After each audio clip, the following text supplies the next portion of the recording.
This is just a very short video because I was sitting outside in the veranda and all I could hear was this continual buzz. And I thought, oh, maybe it's the wasp's nest being built. But then I remembered right at the corner of the veranda, I planted some years back now a Cotoneaster. Now, those of you who have read previous blogs and seen previous videos know all about this Cotoneaster because it is one of the plants that I rate really highly for planting for the bees. Okay, the bees absolutely adore this plant when it comes into flower, and it's just about, well, I say it's just about, it is actually in flower, although the flowers do open up a fair bit more. Now you can see I've got my kettle on the boil there. So I'm going to be very quiet now and walk to the end of the veranda and you'll be able to hear what's going on.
It's an absolute feeding frenzy. So what I really love about this plant this shrub is that it just climbs with relative ease up along the wall. It doesn't require a huge amount of planting space, as you can see. I trim that back on the ground so I have access to and from the veranda. The planting hole which I dug was not even a foot deep, and it's such a beautiful, gracious plant, and it doesn't harm the wall because it doesn't have any suckers that dig into the mortar.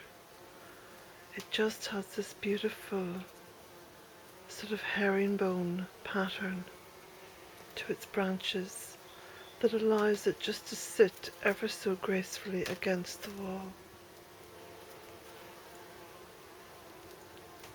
Now this is a most precious, precious plant, because look how much joy and food the bees get from it.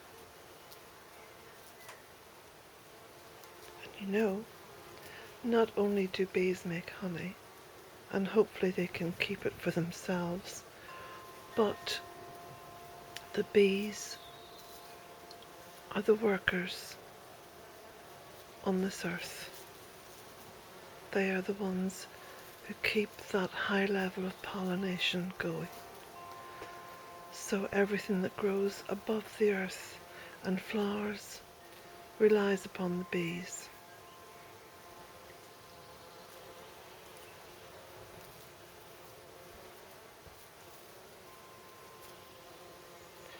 I have written extensively actually about the bees, and if you want to learn more about the kinds of plants that are important for them and so behoves us to plant for them, if you go onto the Beltona Cottage website, you'll see a link just below this video. Or better than that even, is to go onto a search engine like Google and type in your question. So it might be something about the bees or the plants that they like, or the delicate balance that there is between the bees' survival and our survival. Then go onto the search engine that you use. I use Google. Type in your question, followed by the two words Beltona Cottage, spelt Bealtaine, Beltona Cottage, and that will bring up just some of the 1,000+ blogs that I have written about Goddess-inspired Permaculture and the importance of how we live with Mother Earth and not on her.